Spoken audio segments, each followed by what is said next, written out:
Vous avez déjà eu la sensation de n'avoir rien accompli malgré une journée extrêmement chargée et bien remplie? Entre les notifications des réseaux sociaux, entre les pensées vagabondes, entre toute l'interaction extérieure, des fois on se sent vraiment sollicité et c'est dur de rester concentré. Notre concentration devient fragmentée. Mais je vous rassure, ce n'est pas entièrement de notre faute. Le cerveau a tendance à réagir à chaque nouveauté, à chaque interaction qui se passe. Par exemple, vous êtes concentré, un papillon qui passe, vous faites « Oh, un papillon » et tac, vous déconnectez la concentration. C'est un exemple. Pourtant, votre capacité à vous concentrer détermine votre qualité de vie. Salut, c'est César et aujourd'hui nous allons voir comment reprendre le contrôle de votre concentration en 5 étapes simples. Première étape, identifier les tueurs de temps invisibles. Des études montrent qu'il faut à peu près entre 20 et 25 minutes pour reprendre un état de concentration après une interruption. Cela signifie que chaque notification, chaque email reçu, chaque collègue qui vous interpelle vous coûte bien plus qu'un instant. Par exemple, vous travaillez sur un rapport. Le téléphone fait ting, vous avez une notif Insta, vous regardez la notif Insta, vous regardez la notif, ça dure 30 secondes. Et pour vous reconcentrer sur ce que vous étiez en train de faire, cela prend une vingtaine de minutes. Vous venez littéralement de perdre 20 minutes. Alors, s'il y en a plusieurs par jour, vous perdez 20, 40, 60, 70, etc. Ça fait plusieurs heures perdues. Pour cela, si vous avez vraiment besoin d'être concentré pendant une période de temps courte pour être efficace et produire, je vais vous donner quelques petites astuces simples. Ça n'engage que moi. Si vous en avez d'autres, n'hésitez pas à le mettre en commentaire juste en dessous de la vidéo. Donc, la première, activez le mode avion sur votre téléphone pendant la période, donc 20 à 40 minutes, c'est ce que je fais, pour pas être sollicité par les notifications, les messages, les appels, les gens qui veulent vous vendre des forfaits de téléphone, isoler votre maison. Deuxième point, si vous êtes quelqu'un qui a un métier plutôt axé sur les autres, l'entraide, etc., prévenez vos proches de dire, voilà, ou les personnes qui peuvent s'inquiéter pour vous, de telle heure à telle heure ou de pendant 40 minutes, là, je vais pas pouvoir répondre au téléphone et avoir des notifications, de façon à ne pas inquiéter les autres personnes. Mon troisième point, c'est mettre des écouteurs anti-bruit. Il y en a souvent à la bibliothèque, je sais pas si vous avez fait des études, mettre des casques anti-bruit justement pour pouvoir s'isoler et être plus focalisé sur ce qu'ils sont en train de faire. Le quatrième point, c'est fermer tous les onglets. Moi, j'ai tendance à ouvrir un onglet, faire autre chose, ouvrir un nouvel onglet sur Google ou sur Edge, ça dépend le logiciel que vous utilisez, le moteur de recherche que vous utilisez. Et au final, je me retrouve avec peut-être 15, 20, 30 onglets là, comme ça. Après, je suis là pendant 10 minutes. Attends, je dois faire un rapport. Attends, je suis avec quel onglet? Je suis là, ah non, c'est pas celui-là. Là, je fais, ah tiens, c'est intéressant. Puis après, au final, je me déconcentre moi-même. Donc, mon conseil là, c'est de essayer d'avoir 2, 3 onglets maximum. Et enfin, le dernier conseil, c'est avoir un espace de travail propre, clair, bien rangé, un cahier, un stylo, la souris pour prendre des notes et pas avoir plein de petits machins qui pourraient permettre justement de distraire son attention. Ensuite, mon deuxième conseil, c'est de gérer les émotions négatives. Souvent, ce n'est pas le manque de temps qui nous bloque dans un projet, dans une rédaction, mais c'est la peur. La peur de quoi? La peur de l'échec, la peur du jugement, la peur de ne pas réussir et d'autres qui vous sont personnels. Vous devez lancer un projet, vous devez faire une présentation pour fournir des nouvelles activités aux clients, des activités facturées, mais souvent, personnellement, je suis là, je me dis, faut que j'écrive ça, faut que je fasse ça, faut que je fasse un rapport, faut que j'envoie un mail, faut que je fasse ceci, faut que j'argumente. Et si ça marche pas, et si le client accepte pas, mais s'il accepte et jamais la qualité du travail rendu n'est pas la bonne, donc au final, je perds du temps en disant, bon allez, je fais 5 minutes de TikTok, de Insta là, tac tac, je scroll comme dans mon scroll avec l'algorithme infini là, je scroll et tout, puis je fais, bon allez, je m'y mets et au final, j'ai perdu 20 minutes, alors que si je me dis, je vais y aller en me jetant dans l'inconfort, dans le bain, dans l'eau froide, c'est pas ouf au début, mais après on se dit, bon allez, j'y vais, j'ai tout à gagner, j'ai rien à perdre. Et c'est comme ça qu'on arrive à surmonter cette peur de l'inconfort, cette peur de l'échec. Et au final, on se rend compte que nos peurs sont que basées sur rien du tout, quoi. Là, parce que j'avais les compétences, j'avais tout, mais je me suis dit, ça va pas. Donc mon conseil, c'est identifier ce qui vous freine, imaginez le pire scénario possible, imaginez le meilleur scénario possible, et la vérité se trouve forcément entre les deux. Plus vers le côté positif que vers le côté négatif. Et dites-vous également que l'action est le meilleur antidote. Il suffit de écrire quelques mots, commencer à vous concentrer et ensuite le reste viendra tout seul.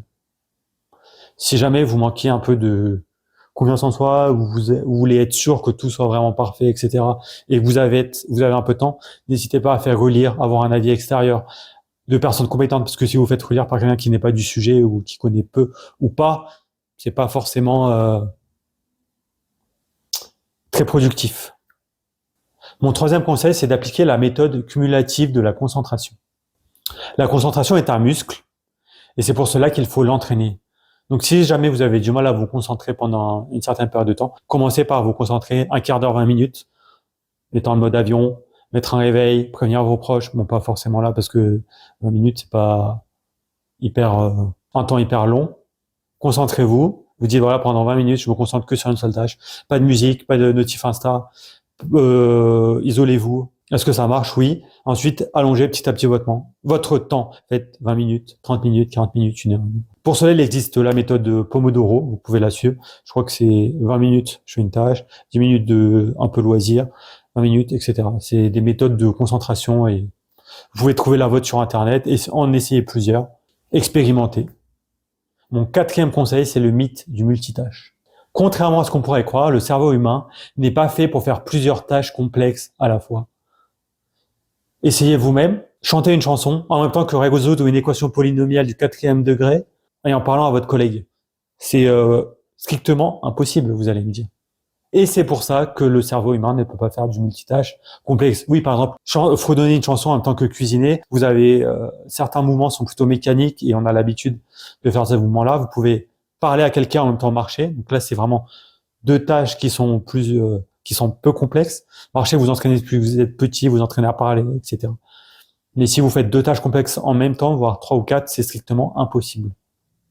Donc en fait, comment notre cerveau gère justement les tâches complexes, c'est qu'en fait, il passe d'une tâche à l'autre de manière rapide, sans bien faire concrètement une seule tâche. Par exemple, aussi, répondre à un mail en même temps qu'écouter un podcast et en même temps en train de scroller sur les réseaux, c'est pas vraiment la meilleure manière de travailler. Vous allez vous fatiguer, vous allez perdre du temps, vous allez faire des fautes de frappe, vous allez être moins concentré et vous risquez aussi de perdre du temps. C'est ça, principalement de perdre du temps, parce que vous allez commencer à écrire et dire ah ça c'est intéressant dans le podcast, puis dire ah non ça c'est le début du mail, ça c'est la fin. En fait je voulais dire quoi dans le mail. Enfin, ça va être un peu confus et tout ça résulte dans une perte de temps. Ce que écrire un mail ça prend par exemple 10-15 minutes, vous allez peut-être passer 30 minutes à revenir dessus, relire, dire attends cette phrase elle était mieux comme ça si je le tournais comme ça. Bon bref. Donc mon conseil, c'est d'adopter le travail profond, faire qu'une seule tâche à la fois et la faire bien. En fonctionnant comme ceci, vous irez plus vite avec de meilleurs résultats. Et enfin, mon 5e et dernier conseil, c'est ne négligez pas votre santé mentale. Votre cerveau est un organe et il a besoin que le corps humain fonctionne correctement pour que lui-même puisse bien fonctionner, bien réfléchir, trouver les bonnes solutions et ne pas être épuisé. Il ne faut pas le solliciter sans arrêt, il faut savoir se reposer, le reposer pour pas finir en burn-out. Les conseils essentiels, c'est de dormir le nombre d'heures suffisantes pour vous. Certains dormiront 8 heures par nuit, d'autres 7h30, d'autres 6 heures, etc. C'est important que vous ayez des nuits complètes et des nuits complètes qui permettent de réparer, comme on dit, le sommeil réparateur, des nuits complètes et pleines, enfin, sans distraction, des nuits profondes et complètes, suivant votre biologie interne. Ensuite, dès le matin, évitez tout ce qui est téléphone, notifications, etc. Essayez de vous réveiller avec la lumière naturelle du soleil, si c'est possible. Étirez-vous, faites du sport, apprenez à respirer, prendre le temps. J'avoue, comme dirait Bouba, j'aime l'argent, mais je préfère avoir le temps. C'est vrai qu'avoir le temps, ça permet de pas être dans le stress, de prendre conscience de chaque action, de prendre un petit déjeuner, de savourer son café ou son thé. Et aussi, un point important, c'est faites de l'exercice. Rester 8 heures derrière un bureau, c'est pas assis, je tiens à préciser. Assis derrière un écran, c'est pas ouf pour le corps. Apprenez. Vous étirez comme ça au bureau, étirer les muscles, vous levez. Et aussi à l'extérieur, faites du sport, allez courir, même marcher 20 minutes tous les soirs, c'est agréable. Soit sur les bords de Seine, à Tino Rossi, en montagne, ou alors faites de l'exercice plus le week-end, du vélo, des choses qui vous coupent, qui sollicitent chaque membre de votre corps.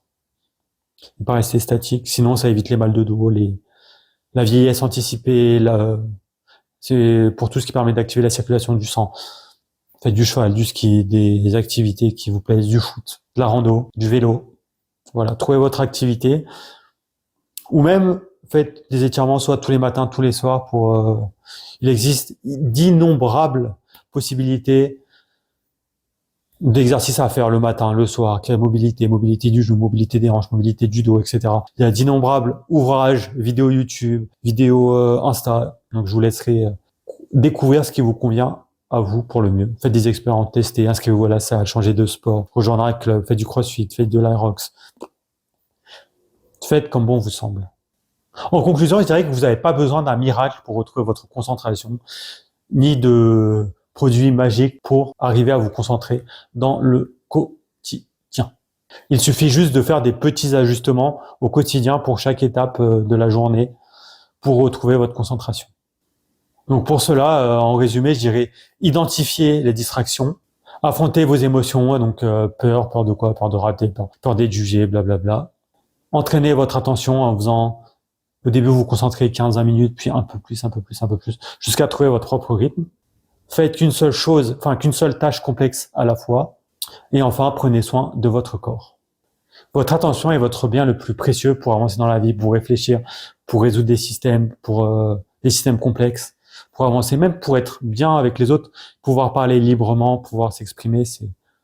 En conséquence, ne laissez plus votre concentration être volée par toutes les distractions. C'était César, merci de m'avoir écouté, on se retrouve de l'autre côté. Ciao, ciao.